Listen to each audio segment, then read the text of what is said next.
So hello everyone, welcome to boards made easy. I'm Bharti Kaushal और आज हम अपना chapter number 2 of history that is kings, farmers and towns उसको continue करेंगे। पिछली वीडियो में हमने इसका इंट्रोडक्शन डिस्कस किया था, तो अब हम शुरू करते हैं। सबसे फर्स्ट टॉपिक जो है हमारा, ठीक है, बड़ा ही अजीब सा इसका एक स्ट्रेंज सा नाम है। So it is Prinsep and Piyadasi. ठीक है, अभी आप कहोगे कि यार ये क्या लिखा हुआ है, बिल्कुल समझ नहीं आ रहा, but by the end of the video आपको सब पता लग जाएगा प्रिंसेप क्या है, पियादासी क्या है, या बाकी चीजें जो इस टॉपिक में मेन दी गई हैं। So let's start. First is some of the most important या most momentous developments in Indian epigraphy took place in 1830s। देखिए, फर्स्ट ऑफ ऑल जो इंट्रोडक्शन था उसमें हमने डेवलपमेंट्स देखी थी ना, कि after the end of Harappan civilization क्या क्या डेवलपमेंट्स हुई। तो उनमें से एक बहुत ही एक मोमेंटस डेवलपमेंट हुई following the end of Harappan civilisation was in 1830s। ठीक है, 1830s की बात है, तो यू कैन से ब्रिटिशर्स के टाइम की बात है, जब ब्रिटिशर्स जो हैं हमारे इंडिया में ही थे। ठीक है, when our India was colonised, है ना। So this was when James Prinsep, very important name, इसको बोल्ड कर लो, हाईलाइट कर लो अपनी बुक में, कि 1830s में क्या हुआ था। जेम्स प्रिंसेप नाम के एक ऑफिसर थे in the mint of East India Company. He deciphered Brahmi and Kharosthi. अब आप कहोगे what is Brahmi and Kharosthi? So these are two scripts used in the earliest inscriptions and coins. ठीक है, सो यहाँ से आपको एक मिस्ट्री के बारे में तो पता चल गया कि व्हाट इज प्रिंसेप। प्रिंसेप से यहाँ रेफर किया जा रहा है टू जेम्स प्रिंसेप। देखो, अब इसको इन डिटेल पढ़ते हैं कि क्या हुआ था, कि बहुत सारी बदलाव, बहुत सारी चीजें, बहुत सारे चेंजेस हो ही रहे थे। तो एक बहुत ही यू कैन से एक वाइब्रेंट चेंज जो था वो क्या आया था, वो 1830 में आया था या 1830s में आया था। तो वो क्या चेंज था कि जेम्स प्रिंसेप जो थे एक ऑफिसर थे ईस्ट इंडिया कंपनी के, so definitely was a britisher. उन्होंने क्या किया था, क्यों ये इतना सिग्निफिकेंट चेंज कहा गया? सो क्योंकि उन्होंने दो स्क्रिप्ट्स को डिसाइफर किया था। अब देखिए, डिसाइफर वर्ड हमने अपने फर्स्ट चैप्टर में भी पढ़ा है, जहां पे हमने अनडिसाइफर पढ़ा है। अनडिसाइफर का मतलब जो हमें अभी तक अननोन है, लेकिन फिर उसका ऑपोजिट क्या हो जाएगा? डिसाइफर। डिसाइफर मतलब जो हमें पता है। ठीक है, तो जेम्स प्रिंसेप ने दो स्क्रिप्ट्स नहीं याद रहता, तो दो लैंग्वेजेस जो थी उसको समझा। ठीक है, उसको यू कैन से बताया, है ना, कि हमें पता लग गया दो लैंग्वेजेस के बारे में। कौन कौन सी लैंग्वेजेस? फर्स्ट इज ब्राह्मी, ठीक है, नाम याद रखना है, ब्राह्मी। Second is ख्रोष्ठी। ठीक है, थोड़े पेक्यूलियर से नेम है, बट बार बार पढ़ोगे तो आपको याद हो जाएंगे कि क्या इतना वाइब्रेंट चेंज आया था, इतना सिग्निफिकेंट चेंज आया था। तो वो यही था कि जेम्स प्रिंसेप ने दो स्क्रिप्ट्स को डिसाइफर किया। बट आप कहोगे ठीक है किया, तो इसमें क्या, इसकी सिग्निफिकेंस क्या है हमारी हिस्ट्री से? क्योंकि ये दो वो स्क्रिप्ट्स थी जो कि अर्लीस्ट इंस्क्रिप्शंस या कॉइन्स में यूज की गई थी। जैसे हमने लास्ट वीडियो में पढ़ा ही था कि जितनी भी इंफॉर्मेशन थी about the changes that had been taken place following the end of Harappan civilization, उसकी इंफॉर्मेशन हमें इंस्क्रिप्शंस, कॉइन्स, विजुअल मटेरियल या टेक्स्ट के थ्रू ही मिली है ना। अगर आपको ये नहीं समझ आ रहा तो एक बार प्रीवियस वीडियो जो इंट्रोडक्शन वीडियो है वो जरूर देखना। ओके, सो जो अर्लीस्ट इंस्क्रिप्शन है उसकी जो है उसमें ये दो स्क्रिप्ट्स यूज की गई थी, और अगर ये दो स्क्रिप्ट्स डिसाइफर होगी तो मतलब उस टाइम के इंस्क्रिप्शंस की सारी हिस्ट्री जो है हमें पता लग सकती थी। ठीक है, that is why this very period या this very you can say time was the biggest achievement. ठीक है, बहुत बड़ा सिग्निफिकेंट डेवलपमेंट था, क्योंकि यहाँ से बहुत सारी हिस्टोरिकल चीजों के बारे में पता चल सकता था, हिस्टोरिकल बैकग्राउंड का पता लगाया जा सकता था। That is why this was a really significant time and development. ठीक है, सो ये ब्राह्मी और ख्रोष्ठी, ये दो स्क्रिप्ट्स यूज की गई थी इन द इंस्क्रिप्शंस। ठीक है, और उन इंस्क्रिप्शंस के बारे में जानने के लिए उन लैंग्वेजेस का पता होना जरूरी था, जो कि जेम्स प्रिंसेप ने कर दिखाया था। Now he found that most of these mentioned a king referred to as Piyadasi, meaning pleasant to behold. There were a few inscriptions which also refer to the king as Ashoka, one of the most famous rulers known from Buddhist text. देखिए क्या कह रहा है अब, कि जितनी भी inscriptions थी उसमें ना एक टर्म यूज की गई थी। क्या टर्म यूज की गई थी? दैट इज पियादासी, जो हमारी ये जो सेकेंड एक मिस्टीरियस टर्म थी ना अभी, तो इसके बारे में हमें पता लग गया कि क्या उसमें इंस्क्रिप्शन में लिखा गया था, एक पियादासी वर्ड लिखा गया था, और पियादासी का असली मतलब क्या था, इट मेंट किंग। ठीक है, इसका मतलब था किंग, राजा। ओके, और इसका अगर मैं लिटरल मीनिंग दिखाऊं तो it means pleasant to behold. Pleasant क्या होता है, मतलब बड़ा अच्छा सा, है ना, जो बड़ा अच्छा लगे। Pleasant to behold, behold का क्या मतलब होता है, सी, देखना।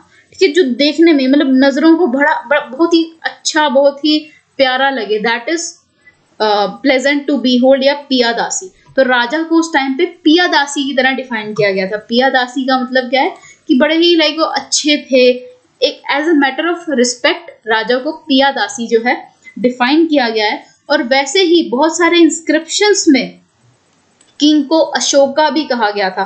कितनी बड़ी चीज है कि आपका जो नाम है वो एक बहुत बड़ी टर्म के लिए यूज किया जा रहा है। मतलब आपको पता ही है, अशोका को तो शुरू से ही द ग्रेट कहा जाता है, तो अशोका नाम दिया जाता था टू द किंग, और किंग को क्या माना जाता था, प्लेजेंट टू बी होल्ड, मतलब जिसको देखना ही बड़ा अच्छा लगे, जो हमें बहुत अच्छे लगे, है ना, जिसके लिए मन से रिस्पेक्ट आए। सो अशोका का ही नाम लिया जाता था एज किंग। ठीक है, और एज किंग मतलब as Piyadasi. So he was the one of the most famous rulers known at that time. So आगे चले।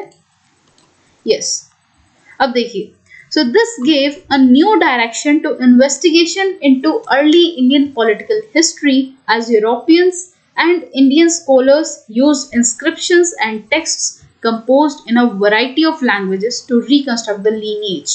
Okay, देखिए अभी क्या कह रहा है कि जो ये एक चीज जो थी कि इतनी बड़ी डेवलपमेंट जो थी कि जो है हमारे जेम्स प्रिंसेप ने दो स्क्रिप्ट्स को डिसाइफर कर लिया था, उसके थ्रू क्या हुआ, एक नई डायरेक्शन या एक नई डायमेंशन मिली हमारे जितने भी आर्कियोलॉजिस्ट थे या जितने भी हमारे लाइक हिस्टोरियंस थे, to get to know more about the Indian political history. क्योंकि मैंने कहा ना कि इंस्क्रिप्शंस के थ्रू ही हमें जानकारी मिलती आ रही है, तो inscriptions were a great source of getting equipped about the historical background of our country. So उन इंस्क्रिप्शंस की स्क्रिप्ट्स का डिसाइफर होना एक बहुत ही बड़ी अचीवमेंट थी, और जितने भी टेक्स्ट जो थे उसमें लिखे गए थे उसके थ्रू हमें पता लग रहा था अबाउट द लीनिएज। लीनिएज क्या होता है, lineage is a kind of you can से एक एम्पायर जब बन जाता है ना, कि पहले ये डायनेस्टी आई, उसके बाद ये डायनेस्टी आई, या फिर पहले ये राजा आया इस डायनेस्टी का, फिर दूसरा राजा आया, फिर तीसरा आया,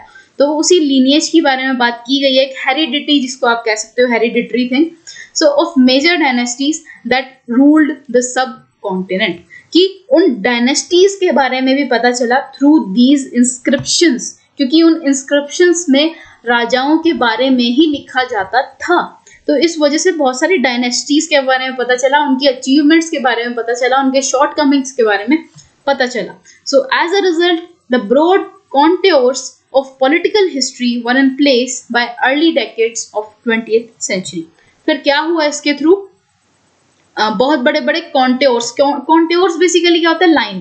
ठीक है, जिसे इसको भी अगर मैं ज्योग्राफिकली कहूँ तो क्या है कि सपोज ये पहाड़ होता है ना, तो पहाड़ के अराउंड ना इसे एक गोल गोल सी बेल्ट बनाई जाती है, और उस पे ना प्लांट्स उगाए जाते हैं, ये आपने 10th में पढ़ा होगा।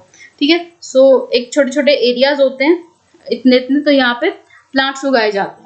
सो वैसा ही था कि उस लाइन बेसिकली यहाँ पे मतलब है लाइन ऑफ कनेक्शन, कनेक्टिविटी, कि बहुत ज्यादा जो है पॉलिटिकल हिस्ट्री की कनेक्टिविटी इस एक्शन के थ्रू हमें पता लग सकती थी, या पता लगी इवन, है ना, by the early decades of 20th century की बहुत लंबी लंबी जो है हमारी हिस्ट्री थी, उसके बारे में पता चला through these deciphered script, namely Brahmi and ख्रोष्टी।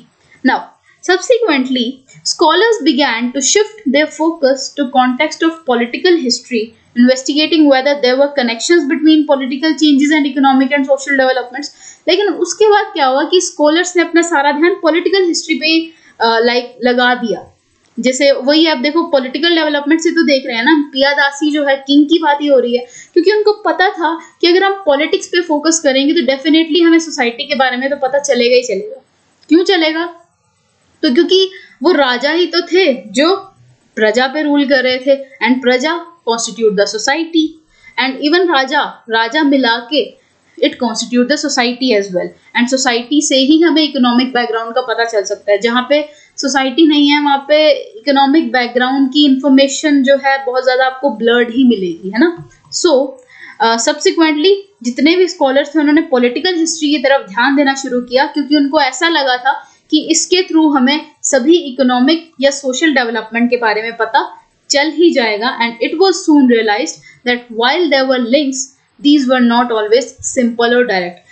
तो अब ऑब्वियसली देखो हम भी क्या करते हैं, कोई चीज़ शुरू करते हैं ना, हमें लगता है बड़ा आसान है तो हम उसमें एकदम से एंटर कर जाते हैं, बट जैसे जैसे हम उस चीज़ को और पढ़ना शुरू करते हैं और ज़्यादा उसमें इन्वॉल्व होना शुरू करते हैं तब हमें पता चलता है कि भाई ये डिफ़िकल्ट तो है।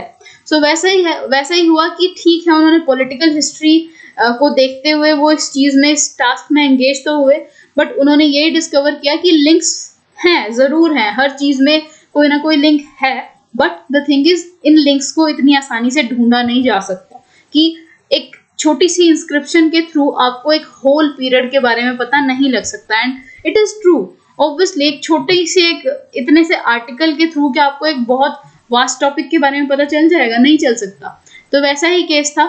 सो this was all about your first topic that is Prinsep and Piyadasi. I hope आपको ये प्रिंसेप पता चल गए होंगे। यहाँ पे प्रिंसेप से जेम्स प्रिंसेप की बात की गई है और उन्हीं के थ्रू ही हमें इतनी सारी इंफॉर्मेशन मिल पाई। सेकेंडली पियादासी मैंने बताया पियादासी किंग को कहा जाता था। एंड किंग को ऐसा क्यों कहा जाता था? It was like tinged with respect, it was a matter of respect. और कहते हैं कि जिसको देखना बड़ा अच्छा लगे, ठीक है, मतलब बहुत अच्छा हो वो, ठीक है, that is पियादासी।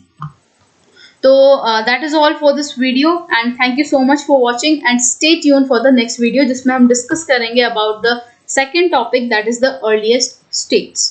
Thank you very much.